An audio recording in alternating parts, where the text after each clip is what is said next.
And then i-guide ko kayo on how to remove business suite uploading video notifications stuck on your mobile screen. So kung ginagamit mo si business suite apps sa pag-upload ng mga videos mo sa iyong Facebook page, and then ganito yung experience or na-experience mo mga kaibigan na hindi na mawala itong uploading video na yan.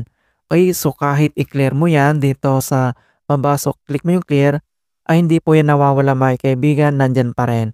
Kahit i-click mo yung arrow na dito, and then wala pong option dito na pwede nating i-remove. So napakasimple lang naman kung paano natin i-remove. So ang gagawin mo lang dito ay kailangan mo lang i-long press dito mismo sa area na yan. So long press. And then makikita mo kaagad dito yung business suite. And then next step ay i-select mo lang dito yung kanyang settings. So click mo lang yan. And then madadirect tayo dito sa app notifications. So ang gagawin mo lang dito is enabled mo siya or disable. Okay? So enabled mo siya and then next disabled mo siya or enabled. Ganyan mga kaibigan.